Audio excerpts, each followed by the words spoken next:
This is a sort of reply, sort of continuation to a video I just watched. It's about flexible swords. Not just Asian flexible swords as in Chinese and Indian, but also in general.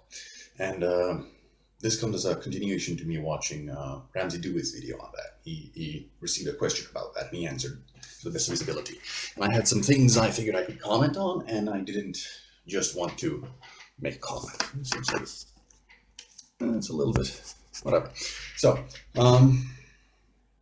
there's three reasons, in my opinion, why you would have a flexible sword, and these all pertain to it being a training weapon rather than a real weapon.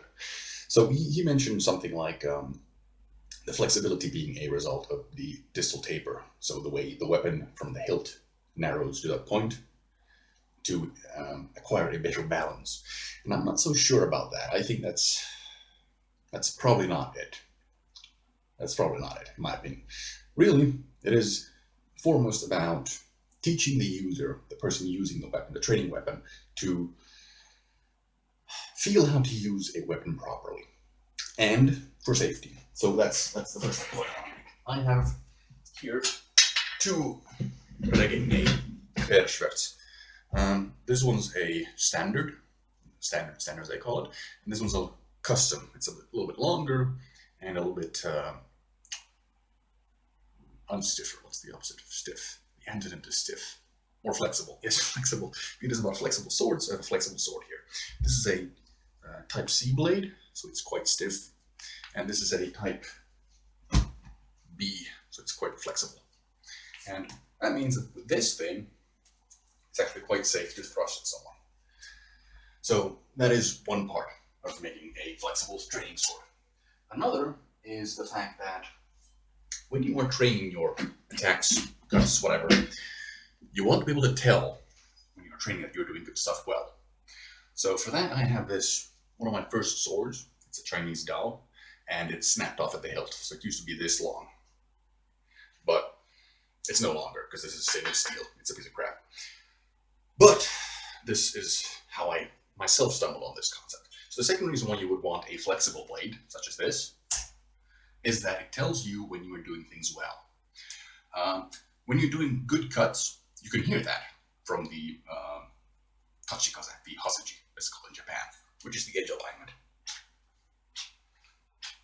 Because of the grooves here, this blade makes a very distinctive sound when you do a proper cut with it. If you're a little bit off, nothing. So you are very easily able to tell when you're doing a good cut. But how do you do that with a thrust?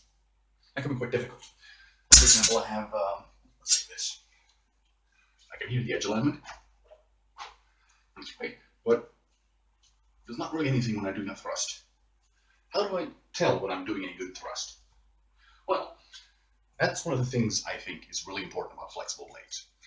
This thing is a little bit stiffer because it's shortened. It used to be a little bit longer, but it's still quite flexible, which means when I thrust properly with it, the blade starts to bend in on itself like this against itself. So when I come to the end of the thrust, it does something like that. And I can feel that when I'm doing it. So I get a sensation in my hand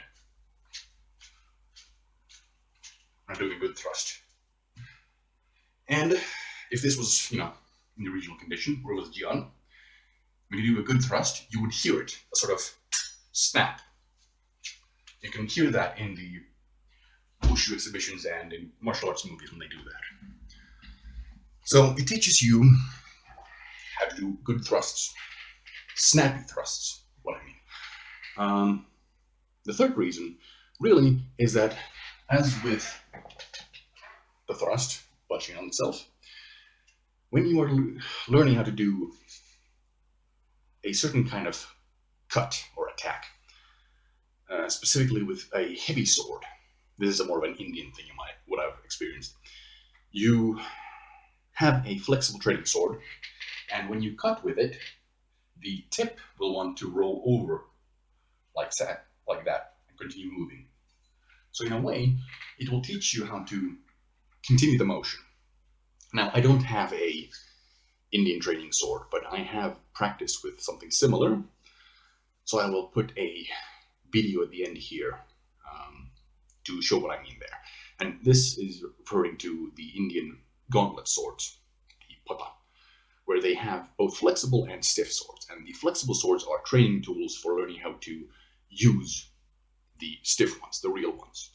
So I'll add a sort of video I've taken before to show you how that works.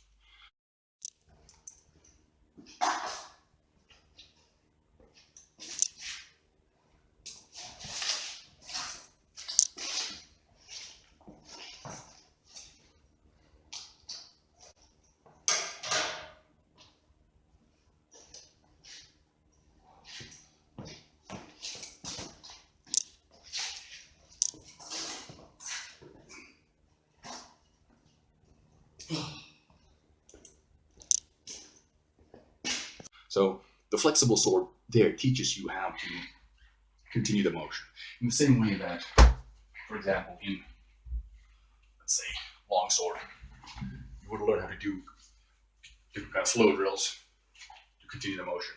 And you can do those with either side of the sword if you do them correctly. So you learn them like that. Or you could, alternatively, even do them with a length of rope. Do I have anything? I have no rope here. But you could do them with a chain or a length of rope. If you're doing them right, and you're not trying to resist the force, the continuing motion, then you can just do it. And it teaches you how to do that. So, there's my 3 reasons for having flexible training weapons. Bye.